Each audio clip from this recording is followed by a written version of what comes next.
Good morning, all. Let's start today with the second part of our chapter 3. The first part we have already done, that is his first flight. So, his first flight is related to the first flight of the small bird, the young bird, who overcomes the fear and becomes courageous and achieves success.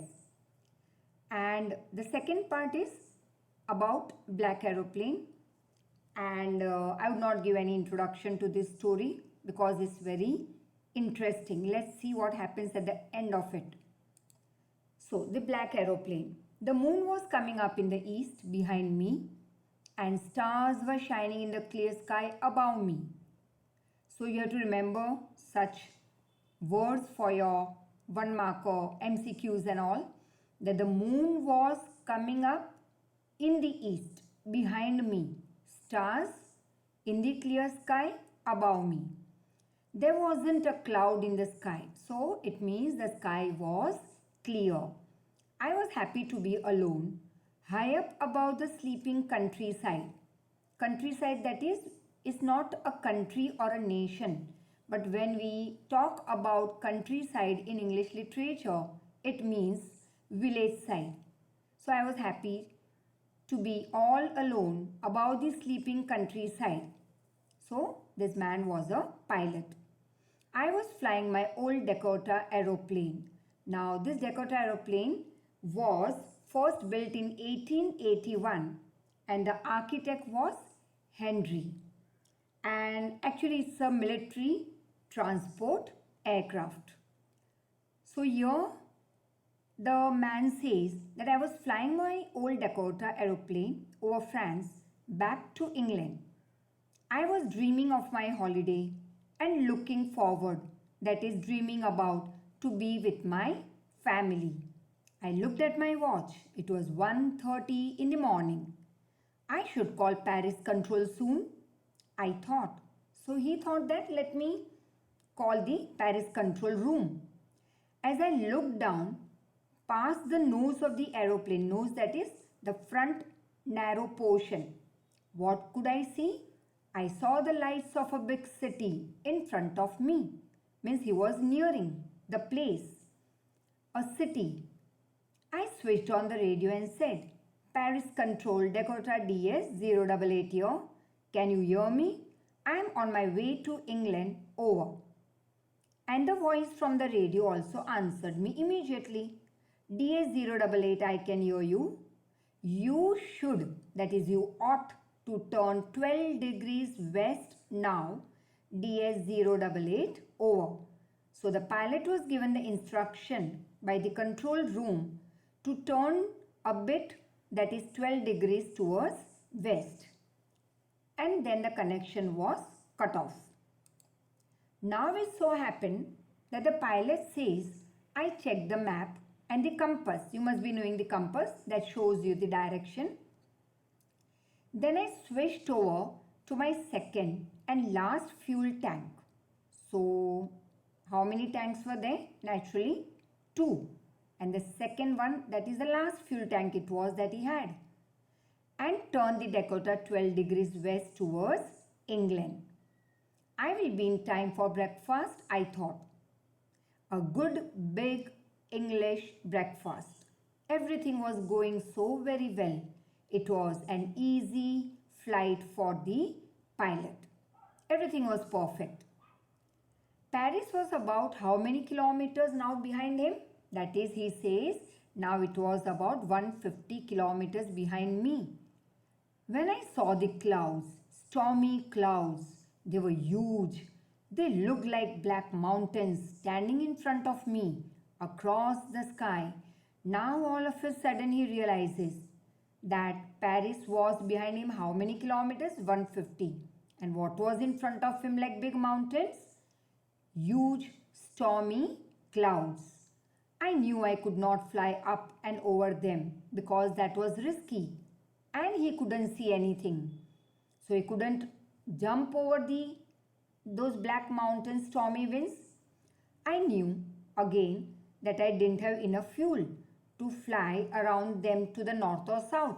Means to save myself, he says, I couldn't move to east, west, north, south and jump over the stormy clouds because I had very less fuel now.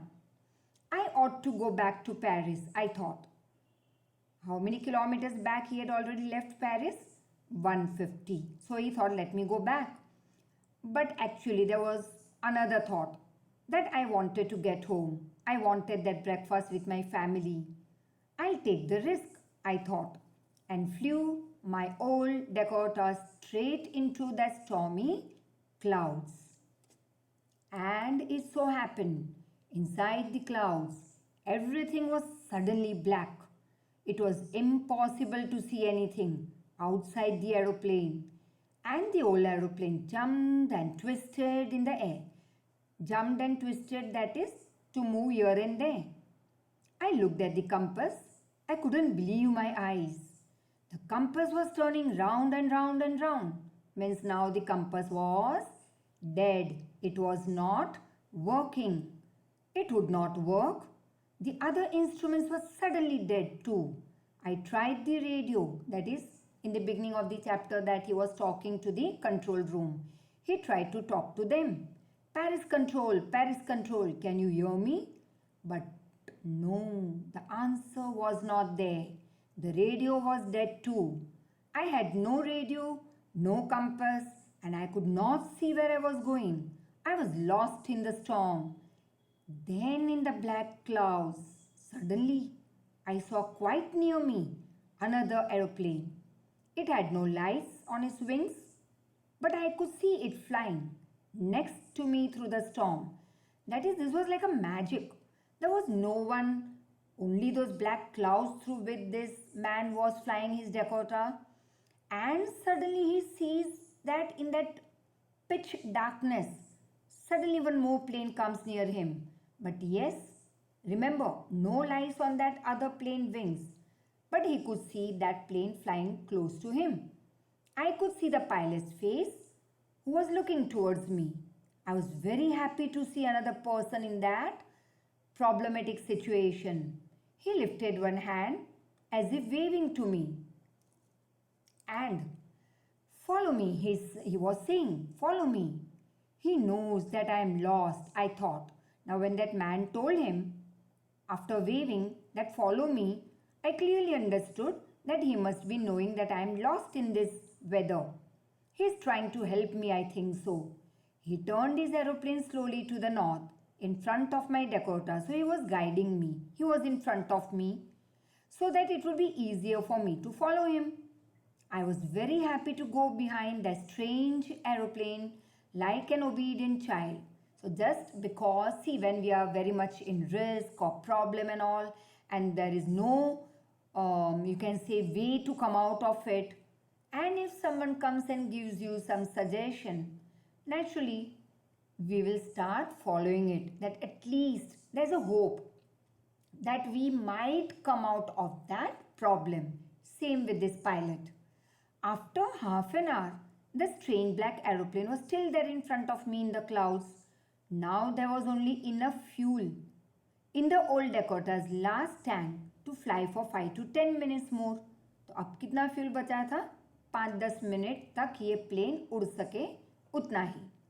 I was starting to feel frightened again. So I was frightened. Why? Because if this man is going to take me far away more than 10 minutes, I am not going to survive because the fuel tank would become 0. But then he started going down and I followed him through the storm. Suddenly I came out of the clouds and saw 2 long straight lines of lights in front of me. And that was what? The runway. It was a runway, an airport. I was safe. I turned to look for my friend who was guiding me in that black aeroplane. But there was no one. The sky was empty. There was nothing there. The black aeroplane was gone. I couldn't see anywhere anything. I couldn't see the plane anywhere. I landed and was not sorry. Means it was my duty. I had to go and ask for it. So directly I went.